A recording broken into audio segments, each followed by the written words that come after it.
The man stepped out of his black Escalade, adjusted his cufflinks, and looked right through Marisol Adjei like she was made of air. She was 23 years old, 5'4", wearing her late father's old work vest with his name stitched on the pocket, Kwame, and she was holding a laminated sign that said, "Environmental Inspection. Appointment confirmed." She had made it herself, printed it at the library on Danforth Avenue at 7 in the morning. The man's name was Gerald Ashton. Not the Gerald in any boardroom directory you'd find easily. He'd scrubbed most of that. But he was the kind of man who owned 3 buildings in Scarborough and hadn't been inside any of them in 11 years. He had people for that. "You're blocking the entrance," he said. Not to her. To the air beside her. Marisol didn't move. "Mr. Ashton, I have an appointment with your property manager." 11 o'clock. He looked at his watch. "It's 5 past. I was here at 10:50. The door was locked." He finally looked at her. Not at her eyes, at the vest, at the name on it. Something moved across his face, fast like a fish underwater. Then it was gone. "Come back Thursday," he said. He walked past her.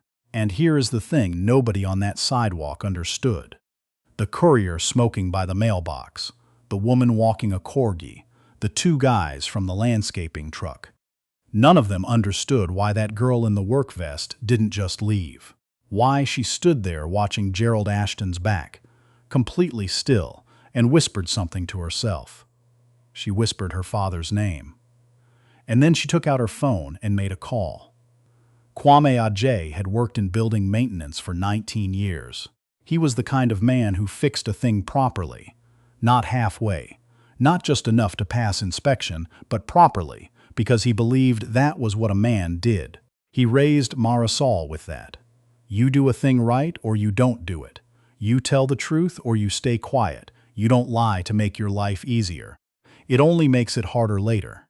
He had been hired by Ashton Properties in 2009 when Gerald Ashton was still presenting himself as a community developer, buying up old rental buildings in the East End of Toronto, promising renovations, promising respect, promising to be the kind of landlord that didn't exist anymore.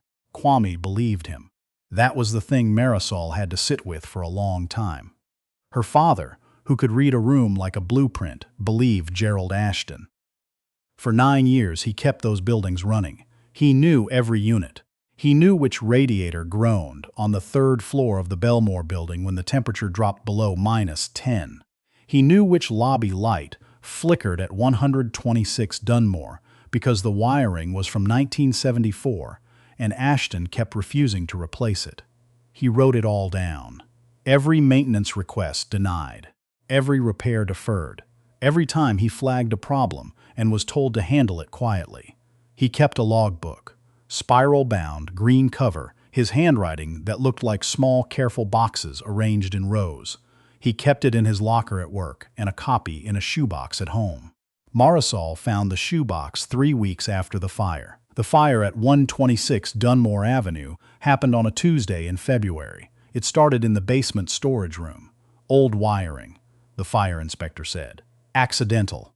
It moved up through the east wall of the building because there was no proper fire break installed at the 2nd floor, which there should have been, which was in fact required under the Ontario Building Code, which Kwame Adjei had flagged in writing in March 2019, June 2019, and again in January of the following year.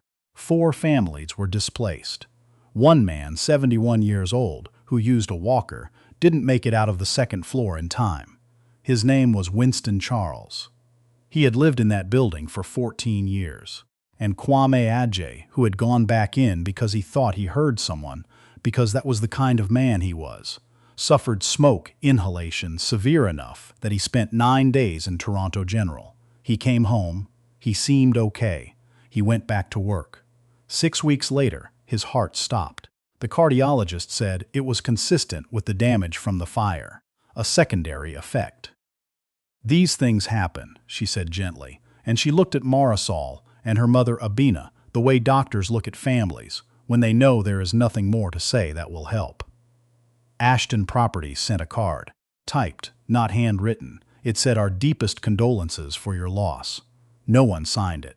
Marisol had been deployed twice with the Canadian Armed Forces, once to Latvia, once to Mali, before she was honorably discharged at 22 with a shrapnel scar along her left forearm and a commendation she kept in the same shoebox as her father's logbook. She did not talk about any of that. She was not the kind of person who talked about herself. She was the kind of person who listened until she understood something completely, and then she acted. After her father died, she went quiet for a month. Her mother thought she was grieving. She was, but she was also reading. Everything in that shoebox.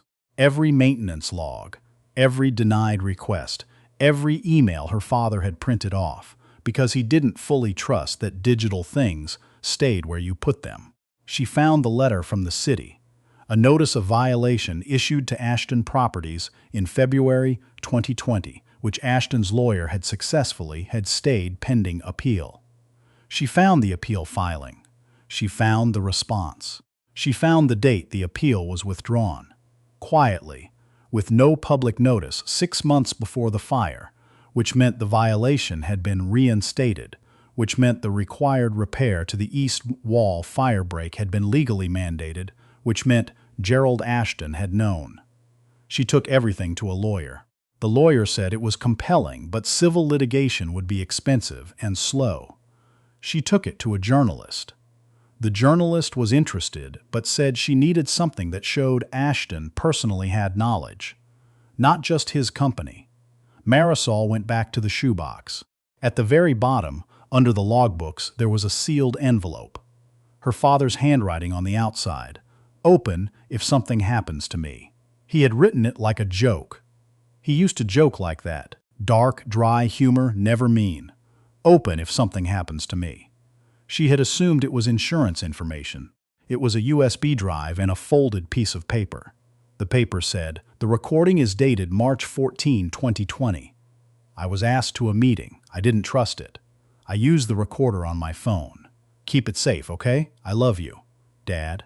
Now you have to understand something about Marisol Adjei. She had been trained to read environments, buildings, rooms, people, the way other people read text. Quickly, without panic, looking for the exit and the threat at the same time. When she listened to that recording for the first time, sitting on the floor of her childhood bedroom in Scarborough at 2 in the morning, she did not cry. She sat completely still, and she listened twice, and then she plugged in her earphones and listened a third time. Gerald Ashton's voice was on the recording, unmistakably his. She had heard him speak at a community meeting once, years ago, when he was still playing the role of the good developer. His voice had a particular quality, smooth and just slightly rushed, like a man who had always found that talking fast meant people didn't have time to question him. He said, "Kwame, I like you. You know that. But you've been sending these emails and I need them to stop. The violation is being handled.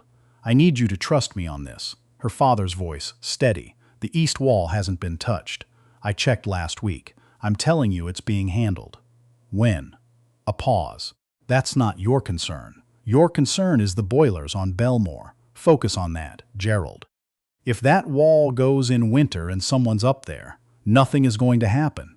The voice went flat. "Not angry, something worse than angry. Certain. And if I start getting calls from the city that someone on my team has been talking, I'm going to need to let that person go. You understand? I'm not threatening you. I'm telling you how this works." Silence on the recording. Then her father, "I understand." Then the sound of a chair, footsteps, a door. Then, very quietly, because he must have forgotten he was still recording, or maybe because he wanted her to hear it if the worst happened. Her father's voice, alone in that room, said, "Lord have mercy." Marisol sat on the floor of her bedroom and breathed slowly for a long time. Then she made a plan. The journalist's name was Philippa Ocean Tao. She had been covering housing issues in the GTA for 11 years, and she had a reputation for not dropping things. Marisol had found her through 3 different recommendations that all came from different directions, which usually means you've found the right person. She had contacted Philippa in November. Philippa had been interested but careful. I need to verify the recording.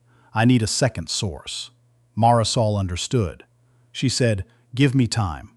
She spent December finding the second source. There was a woman who had worked as a property manager for Ashton Properties for 4 years. Her name was Diane LeClaire. She was living in Hamilton now, and she had left the company suddenly in 2021 without giving a public reason. Marisol found her through a former coworker, through a conversation at a tenant advocacy meeting in November, through a name written in the margin of one of her father's emails. Diane knows. Don't know if she'll talk. Marisol drove to Hamilton on a Wednesday morning. She knocked on Diane LeClaire's door. Diane opened it, looked at her, looked at the vest, at the name Kwame on the pocket, and said, "How old are you?" 23. Diane stood there a moment. "Come in." She talked for 3 hours. She had kept her own records. She had never come forward because she had signed an NDA, and she was scared, and she had a daughter, and she didn't see how it would change anything. She cried once, in the middle of talking about Winston Charles. She said she'd thought about him every day. When Marisol left, she had a signed statement and copies of 7 internal emails that Diane had photographed with her phone before she left the company. She sent everything to Philippa that night. Philippa called her the next morning. "This is enough," she said. "I can go with this. When? I need 2 weeks to get legal review, and I need one more thing." A pause. "I want to try to reach Ashton directly. For comment. Standard practice. He'll deny it or he won't respond, but I need to give him the chance." Marisol was quiet. "I'm not telling you this to scare you," Philippa said. "I'm telling you because once I make that call, he'll know something is coming. Do you have everything you need secured?" "Yes." "And you're okay?" Marisol looked down at her father's vest, which she had been wearing every 2 weeks without quite deciding to. "Yeah," she said. "I'm okay." She wasn't entirely. But she was ready, which is a different thing, which brings us back to that sidewalk. To Gerald Ashton, stepping out of his Escalade and looking through Marisol Adjei like she didn't exist. She had been there because she needed to see him once more. Not to confront him, she was past confrontation. Not to say anything. There was nothing to say that the recording hadn't already said.